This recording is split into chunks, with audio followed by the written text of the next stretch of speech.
In December 2008, a desperate father walked into a Taiwanese police station to report his son missing. He feared a kidnapping, but the reality was far more grotesque. Inside a nondescript apartment, investigators would uncover a plot involving surgical amputation, a stolen identity, and a medical student turned butcher. This wasn't just a murder. It was an attempt to erase a rising pop star from existence. Before we dive into the dark details of the Phantom Killer case, please consider subscribing to support the channel. On December 11, 2008, a heavy silence hung over the police station in Taipei, Taiwan. The atmosphere shifted when a man named Huang Mucheng walked in, his face etched with the kind of exhaustion that only comes from sleepless nights and gnawing dread. He wasn't there to report a petty theft or a noise complaint. He was there because his son, Huang Shihan, had vanished. To the officers on duty, the name Huang Shihan rang a faint bell. It wasn't just a name on a file.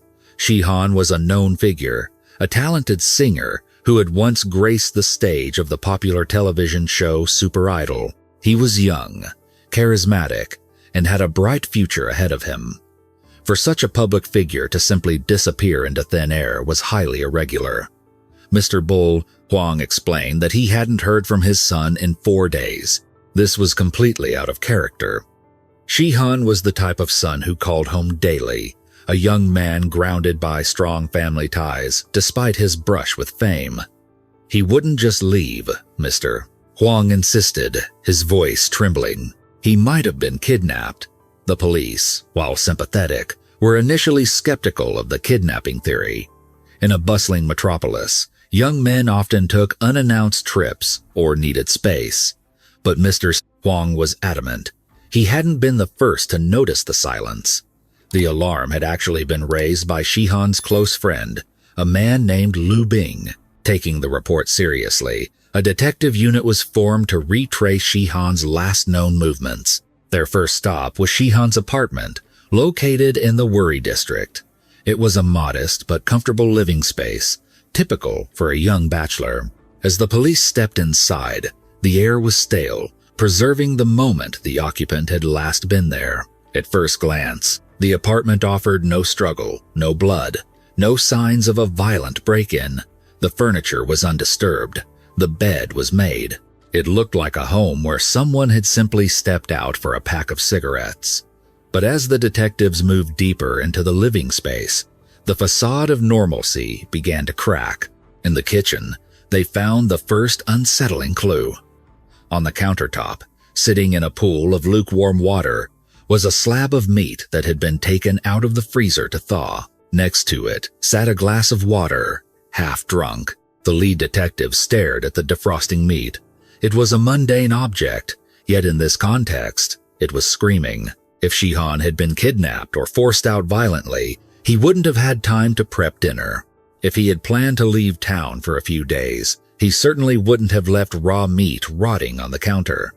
The scene suggested a sudden, uninterrupted pause in a daily routine. Shihan had been here, preparing a meal, expecting to eat it, and then he was gone.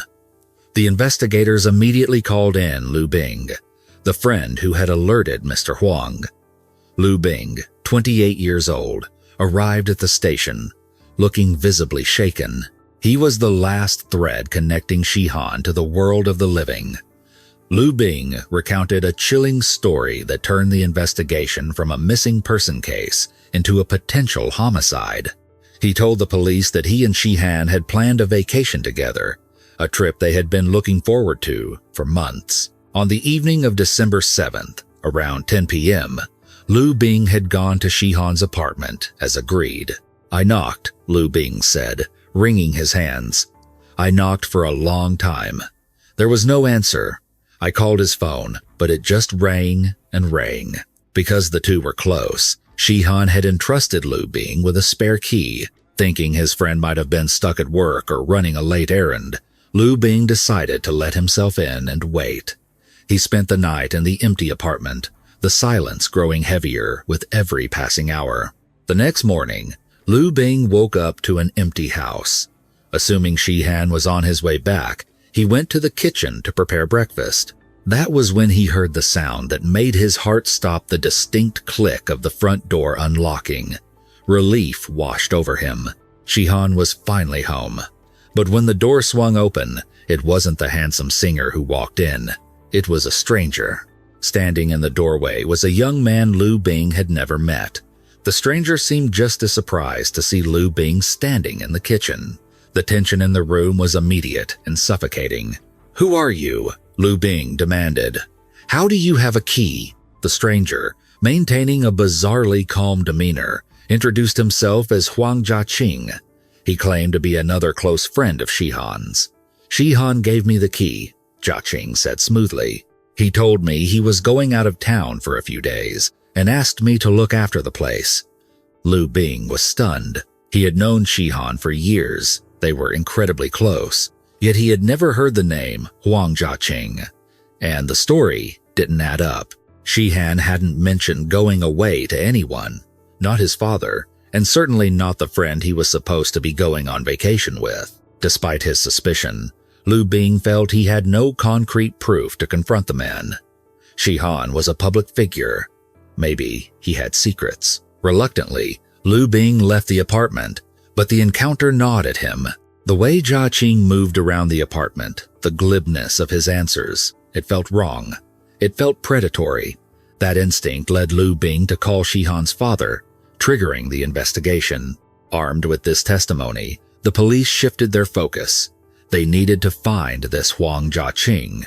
But first, they canvassed the neighborhood, hoping for corroboration. The interviews with neighbors painted a timeline that was increasingly grim. One neighbor confirmed seeing Shihan return home around 10 p.m. on December 6th. That was the last confirmed sighting of the victim. But the most damning evidence came from a resident who lived directly across the hall. He told police that on the following day, December 7th, he saw a man leaving Shihan's apartment. The man was wearing a surgical mask, obscuring his face, and he was struggling with a large black suitcase. It looked incredibly heavy, the neighbor recalled. He was straining to lift it. The masked man was not alone. He was coordinating with another man to hoist the massive suitcase onto a truck. The neighbor, driven by curiosity, had approached them. "Moving out?" the neighbor had asked. "What's in the case? It looks heavy." The masked man had flinched, clearly startled. He mumbled a hasty excuse. "Just sports equipment, moving some gear." Without another word, the men loaded the suitcase and drove off. The detectives exchanged dark glances. A missing man, a stranger with a key, and now a heavy suitcase being smuggled out under the guise of sports equipment. The implications were nauseating. While the police were initially suspicious of Lu Bing, wondering if his story was a deflection, his alibi held up. He had been the one to sound the alarm, and his confusion seemed genuine. The investigation turned fully toward the mysterious Huang Jiaqing. Detectives pulled Shihan's phone records and bank statements. The digital trail confirmed their worst fears. In the days leading up to his disappearance, Shihan had been on several long calls with a number registered to Huang Jiaqing, but it was the background check on Jiaqing that truly set off the alarms. Huang Jiaqing was not just a random friend. He was a career criminal with a history of fraud and, more disturbingly, failed conspiracies to commit murder. He was a con artist who lived in the shadows, a man who survived by leeching off others. The police tracked Jiaqing's location to a rental apartment on Zhongshan Road. On December 15th, a SWAT team and plainclothes detectives descended on the building. They weren't taking any chances. They approached the door of the rental unit, listening for movement. When they burst in, they found a young man standing in the living room, looking ready to leave. "Police, don't move!" The man froze. He looked young, clean-cut, seemingly harmless. When asked for identification, he claimed his name was Lin Lingley, a 28-year-old medical student at the prestigious China Medical University. He claimed to be an intern doctor and Huang Jiaqing's roommate. "I don't have my ID on me," Lin Lingley stammered. his eyes darting around the room. I lost it. The detectives were immediately suspicious. A medical student who lost his ID? While they were questioning him, the door opened and another man walked in. The second man stopped dead in his tracks, seeing the room full of police officers. His face went pale. "Identify yourself," the lead detective barked. I am Lin Ling Li," the second man said. The room went silent. The detective looked from the man standing by the door to the man sitting in the chair. "If you are Lin Ling Li," the detective said, pointing to the newcomer, "then who is he?" The facade crumbled instantly. The man sitting in the chair, the one who had claimed to be the medical student, was Huang Jiaqing. He had been trying to assume his roommate's identity, just as he had likely tried to assume Shihan's. The police separated the two men and began a systematic search of the apartment. It was a treasure trove of incriminating evidence. In the corner, they found a laptop and personal documents belonging to the missing singer, Huang Shihan. They found his ATM cards, and chillingly, shoved into a corner, was a large black suitcase identical to the one described by the neighbor, but the most disturbing item was found in a toolkit, a hacksaw. Huang Jiaqing, realizing he was cornered, adopted a posture of arrogant denial. He looked the detectives in the eye and shrugged. "I don't know anything," he said repeatedly. When pressed about the suitcase and Shihan's belongings, Jiaqing spun a new lie. "Shihan gave them to me," he said. "He told me he hated Taiwan. He was sick of the pressure. He said he was moving abroad to start a new life and didn't need this stuff anymore. He gave me his cards, his keys, everything." "And why did you lie about your name just now?" the detective asked. "I'm a wanted man," Jiaqing sneered. "I have outstanding warrants for fraud. Of course I'm going to use a fake name when the cops show up." He leaned forward, trying to flip the script. "You guys are looking at the wrong person. You should be looking at Liu Bing. He and Shihan were lovers. You know how those relationships get. Passion, jealousy. Why aren't you interrogating him?" It was a desperate deflection, a classic sociopathic maneuver to cast doubt on the innocent. But the police weren't buying it. They had discovered that after Shihan disappeared, someone had drained his bank account. Over $13,000 had been withdrawn in cash. Someone had purchased 6 new mobile phones. And most damning of all, there was a record of someone trying to apply for a new national ID card using Huang Shihan's name, but with Huang Jiaqing's photo. The application had been rejected by a clerk who noticed the mismatch, but the intent was clear. Jiaqing wasn't just stealing money, he was trying to become Huang Shihan. Despite the mounting circumstantial evidence, the theft, the fraud, the lies, the police faced a massive hurdle. They had a suitcase, they had a motive, and they had a suspect, but they didn't have a body. Without a body, proving murder was notoriously difficult. Jiaqing knew this. He sat in the interrogation room, smug and silent, challenging the police to find proof that Shihan was dead. He admitted to theft, sure. He admitted to fraud, but murder, he denied it with a cold, unwavering stare. The forensic team scoured the apartment. It was suspiciously clean. The bathroom scrubbed, the drains flushed. The kitchen knife they found gleamed as if it had been polished. There was no bloodbath, no chaotic splatter. The investigators turned their attention to the hacksaw. It looked clean to the naked eye, but they bagged it and sent it to the lab. They needed a miracle. They needed microscopic evidence that the human eye missed. Meanwhile, the second man, the real Lin Ling Li, sat in a separate room. He was a medical student, a man training to save lives. What was he doing living with a career criminal? Was he a victim, a bystander, or an accomplice? The detectives looked at Lin Ling Li. He seemed fragile, nervous, sweating profusely. They decided to lean on him. If Jiaqing was the stone wall, Lin Ling Li might be the crack they needed to break the case wide open. The investigation had stalled at a frustrating crossroads. The police had a suspect, a motive, and a mountain of circumstantial evidence. But without a body, Huang Jiaqing remained defiant. He He sat in the interrogation room like a stone monolith, his arrogance chipping away at the detective's patience. To break his silence, the forensic team knew they had to make the silent evidence speak. Their attention focused entirely on the hacksaw found in the suspect's apartment. To the naked eye, the blade appeared pristine, likely scrubbed with bleach and hot water. However, forensic science operates on a level that criminals rarely anticipate. The lab technicians dismantled the saw, examining the microscopic crevices between the teeth and the handle. There, lodged in a tiny, overlooked corner of the blade, they found it. A fragment of human tissue no larger than a grain of rice. It was the breakthrough they needed. The sample was immediately processed for genetic profiling. The results were conclusive and devastating. The deoxyribonucleic acid extracted from the tissue did not belong to the suspects. It was a familial match to the parents of the missing singer, Huang Shihan. The saw had been used to cut through his flesh. But the toxicology report revealed an even darker layer to the crime. The tissue sample contained high concentrations of propofol and rocuronium. To the investigators, this chemical cocktail told a horrifying story of premeditation. Propofol is a potent anesthetic, often referred to in medical circles as the milk of amnesia, used to induce unconsciousness for surgery. Rocuronium is a neuromuscular blocker.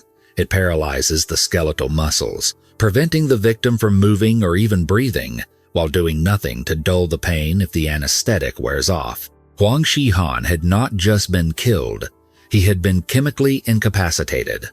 The presence of such specific, controlled medical substances pointed the finger directly at one person, Lin Lingley. Lin Lingley was a medical student, a man who had sworn an oath to do no harm.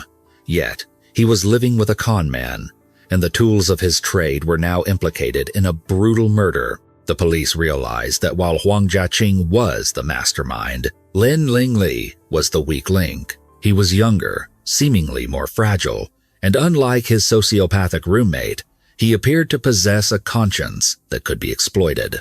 Detectives isolated Lin Lingley, separating him from the controlling influence of Jiaqing.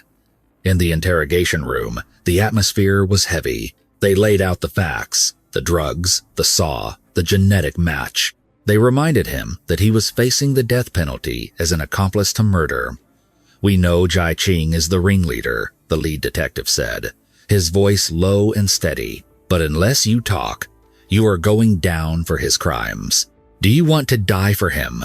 Lin Lingley's resistance crumbled. The psychological weight of the secret, combined with the terrified realization that his medical career was over and his life was on the line, broke him.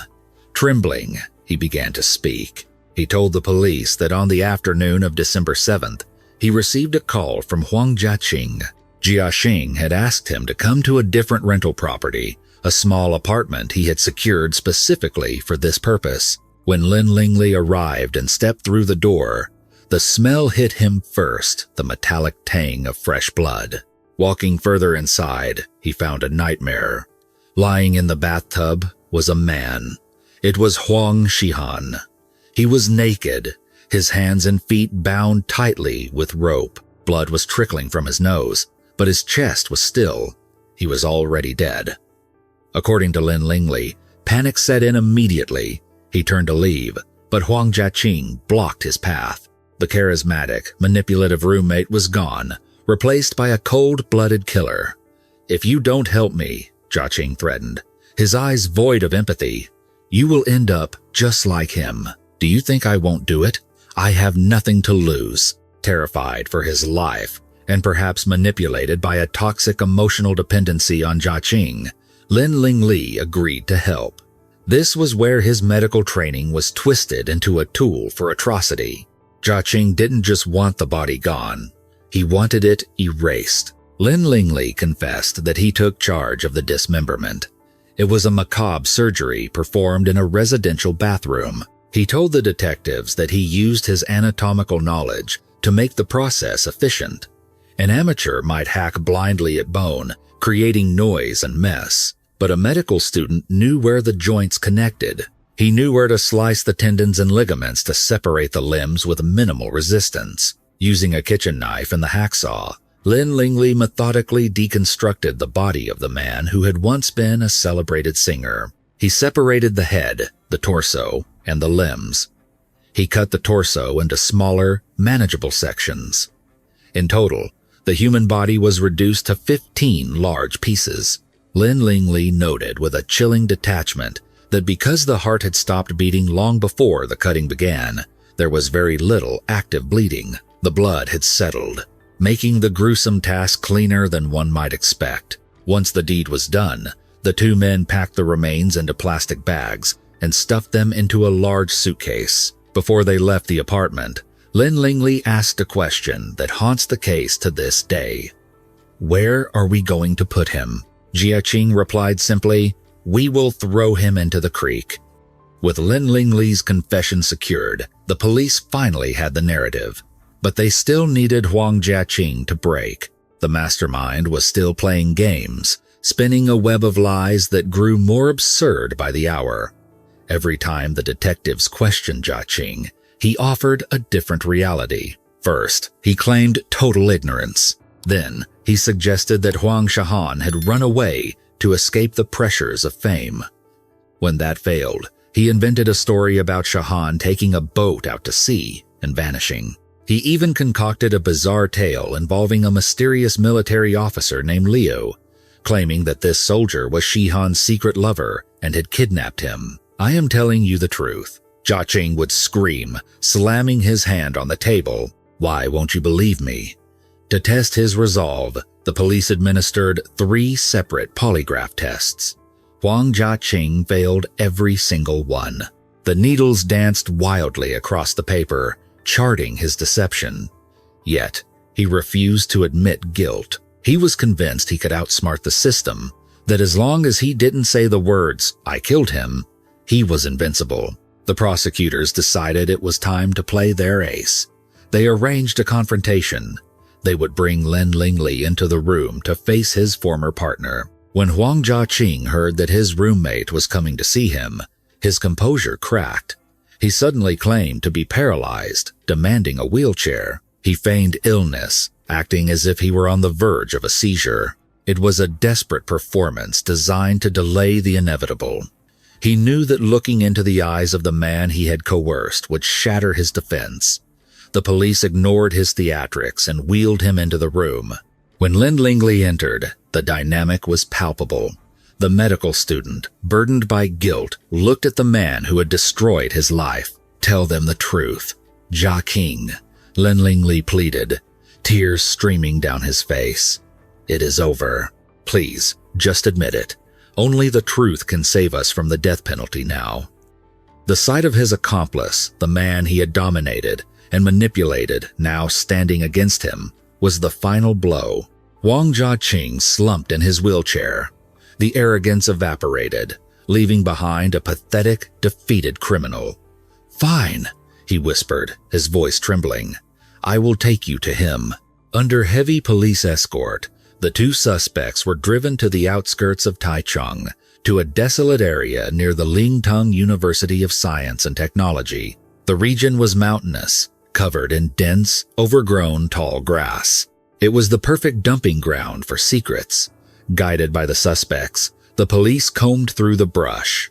The search was grim and methodical. Finally, they found them. Hidden among the weeds were several black plastic bags. The officers carefully opened the bags. Inside, they found the severed remains of Huang Shihan. They recovered the torso, cut from the neck to the waist, and several other fragmented body parts. However, the head and the hands were missing, likely washed away by the current or dragged off by wild animals. Despite the incomplete recovery, forensic testing on the bone marrow later confirmed the identity. The singer had been found. Back in the interrogation room, faced with the physical reality of his crime, Huang Jiaqing pivoted to a new strategy. He realized he could no longer deny the death, so he decided to reframe the narrative. He would try to paint himself not as a murderer, but as a tragic lover. It was a suicide pact, Jiaqing claimed, his eyes welling with crocodile tears. Shihan and we were in love, but the world wouldn't accept us. He was depressed. We decided to die together. According to this new, twisted version of events, Jiaqing claimed that he had injected Shihan with the drugs to help him pass away peacefully. I watched him stop breathing. Jiaqing sobbed. I was supposed to inject myself next, but when I saw him dead, I froze. I was a coward. I couldn't do it. I panicked. He claimed that the dismemberment was not an act of malice, but an act of desperation born from fear. He argued that he called Lin Lingli only because he didn't know what to do with the body and was terrified of being blamed for the suicide. I paid Lin Lingli, Jiaqing added, trying to shift the culpability for the butchery. I gave him 1,500 new Taiwan dollars to help me move the body. I rented a truck. We were just scared. The police listened to this story with deep skepticism. It was a convenient narrative. If it was a suicide pact, why did Jiaqing immediately steal Shihan's identity? Why did he drain the bank accounts? Why did he try to get a new ID card with his own photo?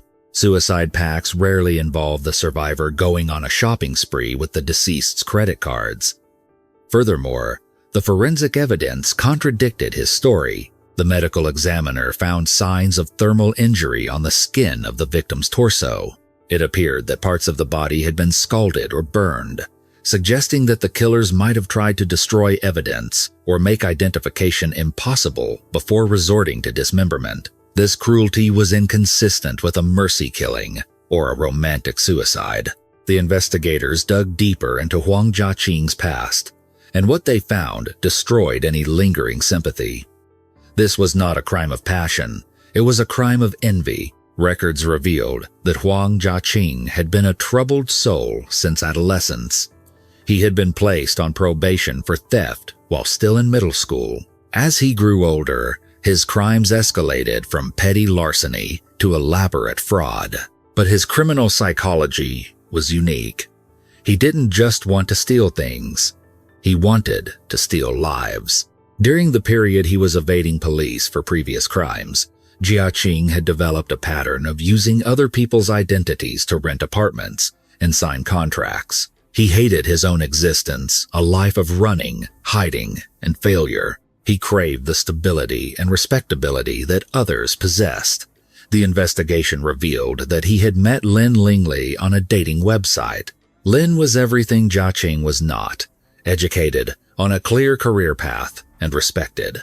Jiaqing had moved into Lin's apartment, slowly taking over his life, but he wanted more. He wanted a complete transformation. The police uncovered that Jiaqing had formulated a terrifying plan: murder and replace. He believed that if he could find a man who looked somewhat like him, kill him, and dispose of the body permanently, he could assume that man's identity. He could become someone else. He had started hunting for victims on gay dating apps, looking for targets who were isolated or vulnerable. The police found evidence that he had stalked another man in Taipei before Shihan. He had gotten close to executing the plan, but something had spooked him, or the victim had become suspicious, and the plot was aborted. Then he found Huang Shihan. Shihan was the perfect target. He was roughly the same age and build. He was somewhat public, but seemingly accessible. Jiaqing created a fake persona, posing as a wealthy medical student to lure Shihan in.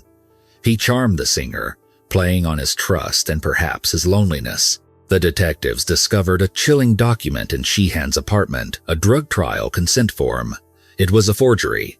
Jiaqing had convinced Shihan to participate in a medical experiment for a pharmaceutical company. He promised Shihan a payout of 80,000 new Taiwan dollars, roughly 2,500 United States dollars, if he agreed to test a new sleeping aid. It was a trap. Shihan hadn't gone to the apartment for a date or a hookup. He had gone there for a job. He thought he was helping a friend and making some easy money.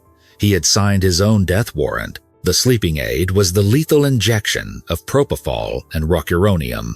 Jiaqing hadn't acted out of love. He had executed Shihan like a lab rat.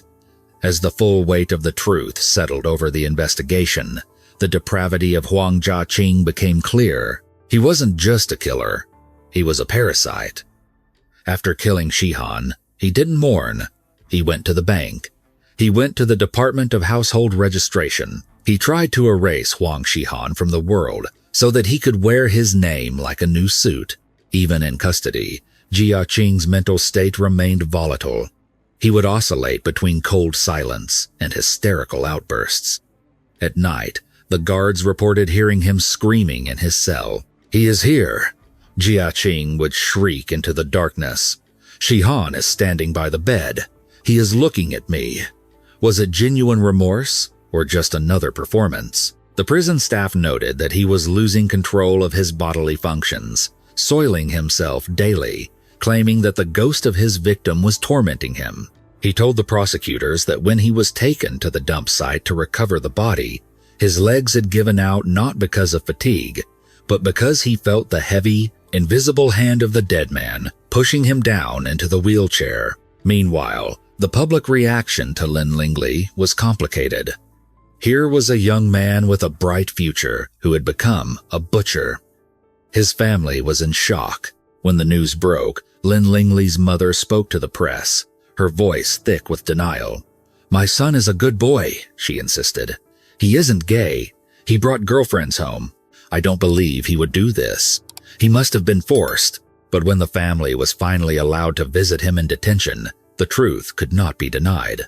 Lin Lingley collapsed into his mother's arms, sobbing uncontrollably. "Mom, I didn't kill him," he cried. "I didn't kill anyone. But I had to help. I had to cut him up. I was so scared. Please believe me." His father, a stern man who had always been proud of his son's independence, was devastated. He told reporters that his son had confided in him about the roommate before the murder. "He told me he knew living with that man was a mistake," the father said. "He wanted to kick him out. He wanted to escape him, but he felt trapped. I just never imagined the trap was this deadly." Classmates from the medical university painted a picture of a quiet, somewhat isolated student. They knew little about his private life, though rumors about his sexuality had circulated. He was seen as a follower, not a leader, exactly the type of personality a predator like Huang Jiaqing would target and exploit. The legal proceedings dragged on until March 23, 2012. The court had to weigh the monstrous nature of the crime against the respective roles of the two men.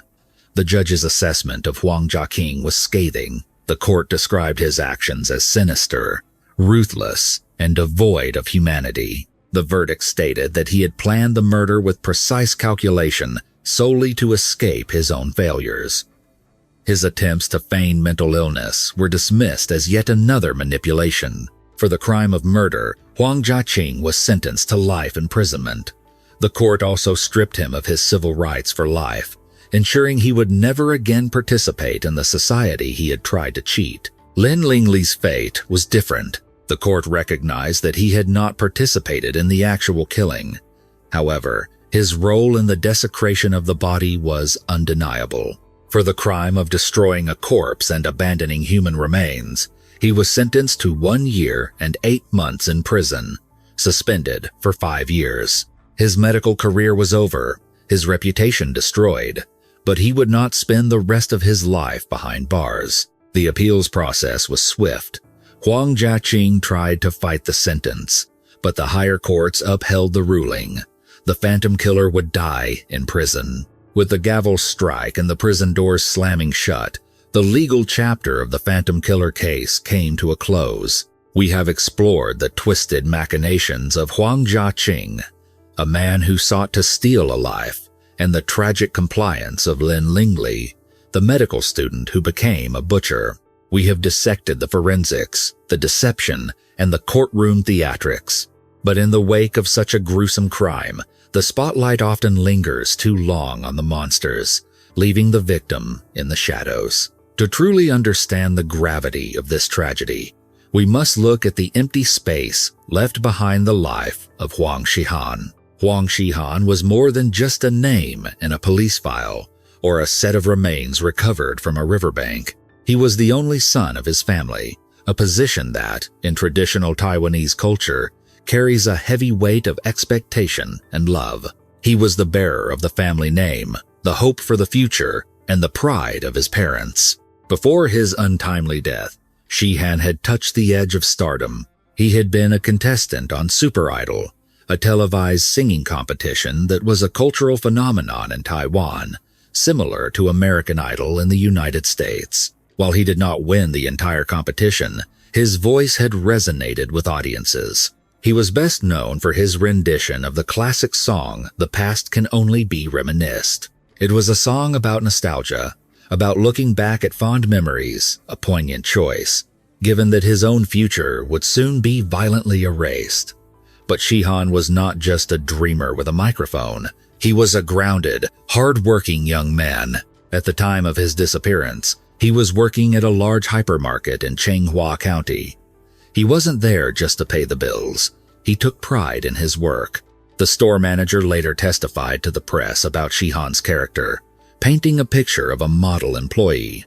Shihan was incredibly capable, the manager recalled, his voice tinged with regret. He was popular with everyone. When customers walked in, he was always the first to greet them, to offer help, to give advice. He had an energy that lifted the whole team. The tragedy was compounded by the fact that Shihan was on the verge of a breakthrough in his professional life. He was ambitious, the manager continued. I had already planned to promote him. I was the department head at the time, and I saw his potential. We were just waiting for the paperwork. I hoped to see him rise. I never imagined that his life would simply stop. Beyond his public persona and his day job, Shihan carried the complexities of a private life that made him vulnerable. He was a gay man living in a society that, while modernizing, still held conservative views on sexuality in the late 2008 era. He had a loving partner, Lu Bing, who had stood by him for years. Yet, like many young people seeking connection in the digital age, Shihan had turned to the internet. It was this search for connection, or perhaps the allure of the easy money promised by the fake drug trial, that led him into the spiderweb, spun by Huang Jiaqing. Shihan could not have known that the charming medical student he met online was actually a fugitive predator. He could not have known that his trust would be the weapon used against him. The devastation left in the wake of his murder was most visible in his father, Huang Mucheng. Throughout the agonizing days of the search, Mr. Huang had clung to a desperate, paradoxical hope. He prayed that his son had been kidnapped. In an interview with the press before the body was found, Mr. Huang said, "I am waiting for the phone to ring. I want someone to call me and tell me they have taken my boy. I want them to demand a ransom. I will pay anything. I just want him back alive." For a father, the idea of a kidnapping, a terrifying crime in itself, had become the best-case scenario. It implied survival. It implied a transaction that could be resolved. But that fragile hope was shattered in an instant. Only 3 hours after he gave that interview, Mr. Huang received a text message. It wasn't from a kidnapper asking for money. It was from the police. The message was clinical and final. "The remains of your son have been found." The world collapsed around him. In a state of shock, Mr. Huang called the detective, his voice trembling, choking back the bile rising in his throat. He asked the only question his mind could formulate, a question no parent should ever have to ask. "How many pieces?" he whispered. "How many pieces is he in?" Driven by a primal need to be with his child, Mr. Huang rushed to the crime scene near the university. He wanted to see him. He wanted to gather his son up and take him home. But the police intercepted him at the perimeter. The scene was too horrific. The condition of the remains too traumatizing for a father to witness. They gently but firmly turned him away. "You cannot go down there," the officer said softly. "Please, go home. Remember him as he was." The grief of the Huang family was a heavy shroud that draped over the entire investigation. It highlighted the sheer senselessness of the crime. Huang Jiaqing didn't kill Shihan out of hatred or in a heat of passion. He killed him for utility. He killed him because he wanted to wear his skin, figuratively speaking. This brings us back to the psyche of the killer, Huang Jiaqing. Even after the conviction, his behavior remained a disturbing puzzle. Was he a cold-blooded sociopath, or was he a man descending into madness? During his time in the detention center, Jiaqing's mental state seemed to disintegrate. Guards reported that he would scream into the void of his cell at night. "He is here," he would cry out. "Shihan is on the bed. He is watching me." He claimed to be haunted by the ghost of his victim. He told prosecutors that during the site visit to recover the body, he hadn't fallen into the wheelchair because he was weak, but because Shihan's spirit was pushing him down, crushing him with the weight of his guilt. He began to lose control of his bodily functions, soiling himself daily, presenting the image of a broken man. However, the prosecutors and the courts saw this differently. They viewed it as one final con. Huang Jiaqing had a history of feigning illness to escape consequences. He had previously faked epileptic seizures to get out of police custody. The authorities believed his haunting was nothing more than a calculated performance, a desperate attempt to plead insanity and avoid the full weight of the law. He was a chameleon to the end, trying to shift his shape to fit whatever narrative would ensure his survival. And then, there is the lingering question of Lin Lingli. The public reaction to the medical student's involvement was deeply divided, sparking a debate that continued long after the trial. On one side, there was pity. People looked at Lin Lingli and saw a wasted life. He was 28 years old, a sixth-year medical student at a prestigious university. He was on the cusp of becoming a doctor, a healer, yet he allowed himself to be manipulated by a high school dropout with a silver tongue. Sympathizers argued that Lin Lingli was a victim of psychological abuse. They pointed to the power dynamic in the apartment. Huang Jiaqing was domineering, threatening, and violent. When Lin Lingli walked into that bathroom and saw the body, he was paralyzed by fear. When Jiaqing told him, "Help me or you are next," Lin Lingli believed him. In that moment of terror, the survival instinct overrode his moral compass. But there was another, louder side to the public opinion, one that offered no forgiveness. Critics pointed out the massive gaps in Lin Lingli's defense. Yes, he might have been scared in the moment, but the disposal of the body wasn't a 5-minute job.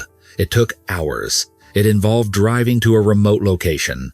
It involved cleaning the apartment. And in the days that followed, Lin Lingli was not locked in a cage. He went to class. He went out. He had access to a phone. He had countless opportunities to walk into a police station. He could have made an anonymous call. He could have told a professor. He could have told his parents. Instead, he chose silence. He chose to live with the secret. He continued to share an apartment with the monster who had committed the crime.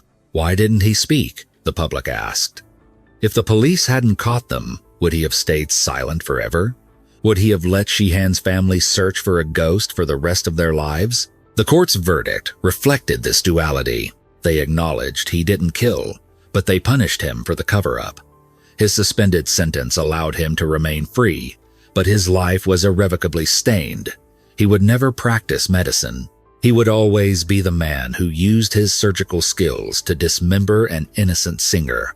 The case of the Phantom Killer serves as a grim reminder of the dangers lurking behind the anonymity of the internet.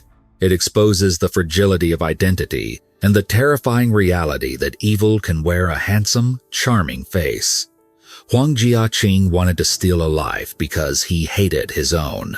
He looked at Huang Shihan, talented, loved, successful, and he didn't just want to be like him. He wanted to replace him. It was the ultimate act of envy. He treated a human being like a suit of clothes to be tried on and discarded. For the family of Huang Shihan, the pain is eternal.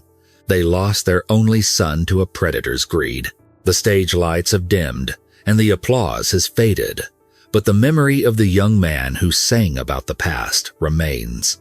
He was a son, a partner, a colleague, and a dreamer. His life was cut short, not by fate, but by the cruel, calculated ambition of a stranger. As the years pass, the name Huang Jiaqing will likely fade into the annals of criminal history, just another inmate serving a life sentence. But the questions raised by the case about the nature of coercion, the safety of our digital lives, and the darkness that can hide in plain sight will continue to haunt those who remember the singer who vanished. The story of Huang Shihan is one of the most disturbing cases of identity theft and betrayal in Taiwanese history. It forces us to ask uncomfortable questions about trust and the masks people wear. What haunts me most is the position of the accomplice, Lin Lingley. He had the skills to save lives, but he used them to hide a murder. Do you believe his claim that he was too terrified to say no, or do you think his silence made him just as guilty as the killer? Let me know your thoughts in the comments below.